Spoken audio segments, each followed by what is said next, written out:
And guys, how to solve this mixed number using division method, no? So, ayan, isa-solve na natin to. Alam niyo naman 'tong i-solve kasi nung elementary tayo, nasa-solve natin 'to. Pero siyempre kung matagal ka nang hindi graduate, matagal ka ng ano, puwede mo itong matutunan. So, ma-refresh yung utak mo. So, ito na, 2 and 2/3 divided by 3 and 1/6. First, may rule po tayo, no? Daan po tayo sa traditional para hindi natin makalimutan. May mga shortcut 'yan, pero ipapaano ko sa inyo yung traditional para at least matutunan niyo.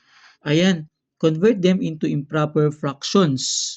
Sabi diyan, ito yung first step, first method, convert them into improper fractions. So, iko-convert na natin.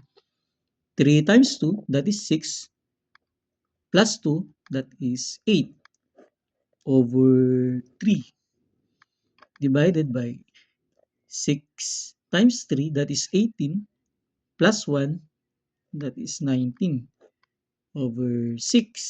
Ayan.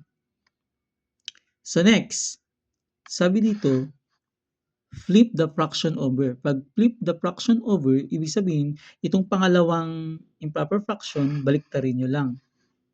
Ayan, yung second rule natin. So, baliktarin natin, 8 over 3 divided by 6 over 19. Yan. So, pwede mo na siyang palitan ng division ng multiplication kasi pag binaliktad mo, papalitan mo na to. Wala na to. So, magiging multiplication na siya. Once na binaliktad mo ito, automatic na. I-multiply mo na. Sabi sa third step or third method, match and multiply. Match mo daw to, multiply mo daw 8 times 6, that is 48.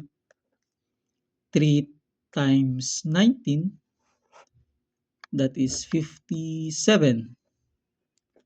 Ayan. 48 over 57, pwede siyang ma-reduce to lowest terms. That is 3. Pwede siyang ma-divide sa 3. Divide natin ng 3. So, 48 divided by 3. So, ipapakita ko sa inyo kung paano i-solve yung 48 divided by 3. Dito siguro. Yan. 48 divided by 3. That is 1. That is 3. Pero kung kaya nyo nang i-solve na hindi ganito, pwede na. Kasi mabilisan sa civil service. 48. That is 18. 6 times 3, 18, 0.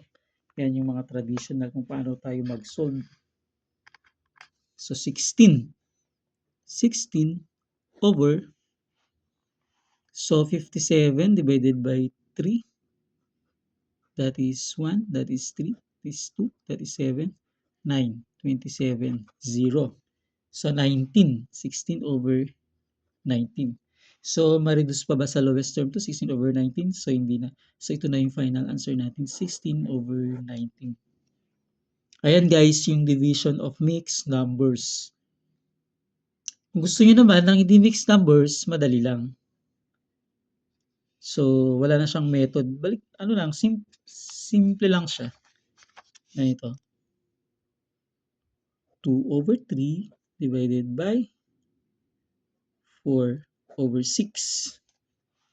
Ang simplest dyan ay i-flip over nyo lang. So, ganito, second, i-flip the fraction over 3.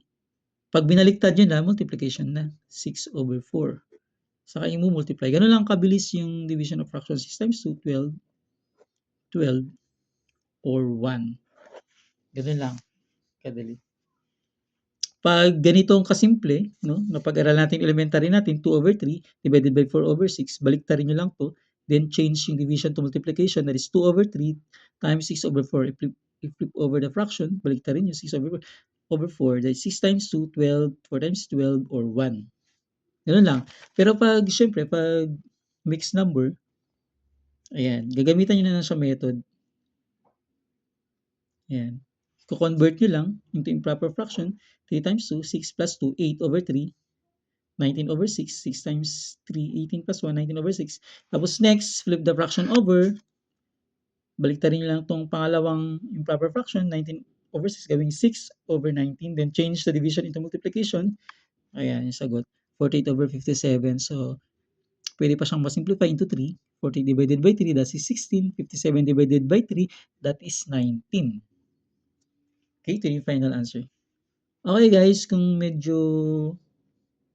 nakalimutan niyo or ano, puwede niyong balik-balikan itong video ko para maintindihan niyo kung paano yung ano. So, tapos na tayo sa addition, uh, subtraction of mixed numbers, subtraction of proper and improper fractions, tapos dito na tayo sa division, tapos multiplication. Pero madali lang yung multiplication, parang i-multiply mo lang as is. Kaya nilast ko yung multiplication na gumawa ng video kasi sobrang bilis lang yun. Kadalasan hindi naman binibigay masyado sa exam yun. No? Yung simple. Pero may time na ano, binibigay din kaya kailangan din matutunan. Okay, that is division of mixed number. Division of fraction. Thank you for watching. God bless. And please don't forget to subscribe guys para ma-notify kayo next na mag-upload ako ng video. Just hit the notification bell para lagi kayong ma-notify pag may bagong video. Thank you so much.